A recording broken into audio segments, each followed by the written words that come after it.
In the book of Hebrews, in chapter 11, we read the biblical definition of faith, and that is that faith is the evidence, it's the reason for the hope within, the evidence of things not seen. Um, so I suppose you could consider reason to be deductive and evidence to be inductive. But at any rate, uh, this idea that faith and reason are diametrically uh, opposed, mutually exclusive categories, non-overlapping magisterium, is not the correct. It's an inaccurate view. It's a caricature uh, of what Christian faith is all about. Now, I was recently watching on YouTube. I I think this was on YouTube, and I think it was an interview. Richard Dawkins was interviewing Douglas Adams, and Douglas Adams was the author of The Hitchhiker's Guide to the Galaxy.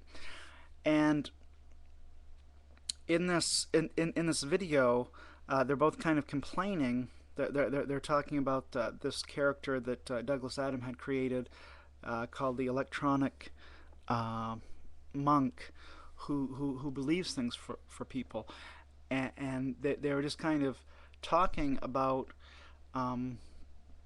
how silly it is for people to just like arbitrarily believe all sorts of things for no reason at all. Well, that's not what Christian faith is.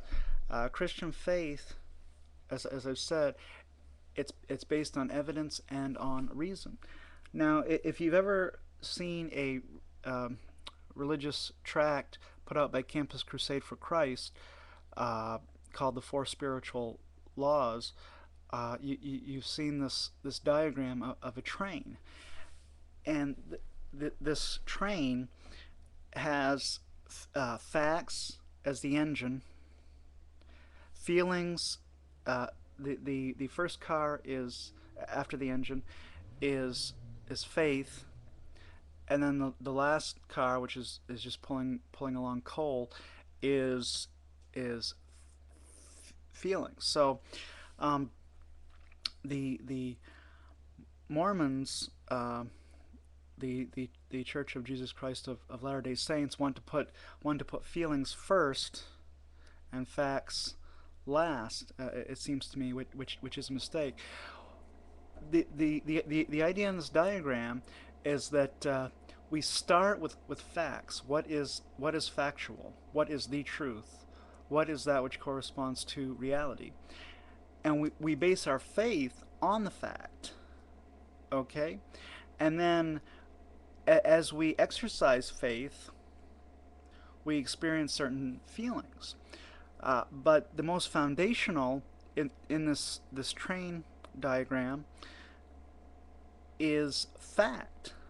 Okay, how do we determine what is factual in claims of a religious uh, in religious claims?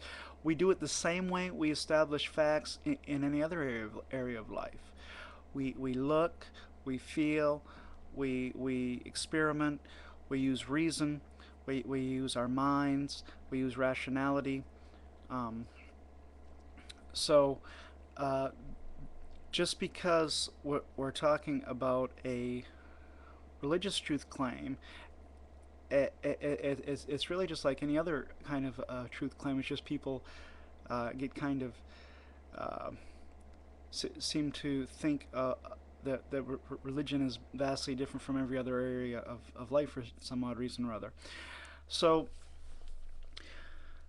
faith faith is a kind of knowledge.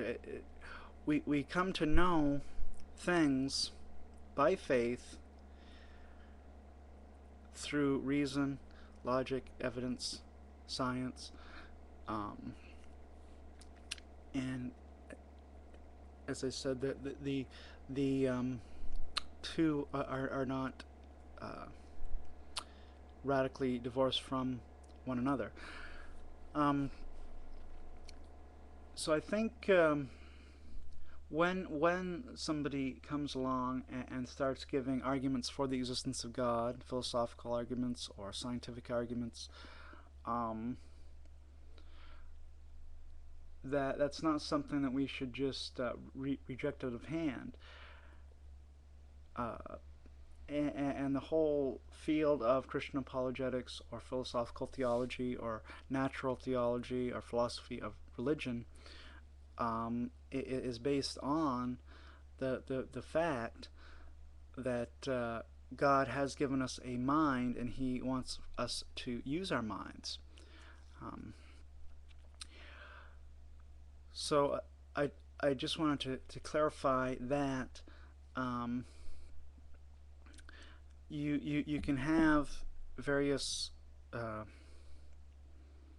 lines of evidence or reason or faith or science or what have you to come to the conclusion that there is a God, that God is Jesus, Jesus is God, and that Christianity as a whole um, is a true view of the world, and that other views of the world, which are in conflict with that worldview, cannot be true because you can't have two worldviews that contradict one another and both of them be true.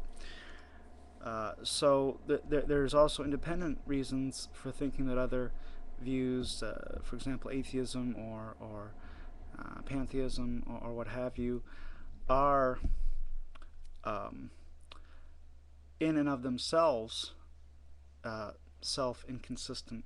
So uh, I think the whole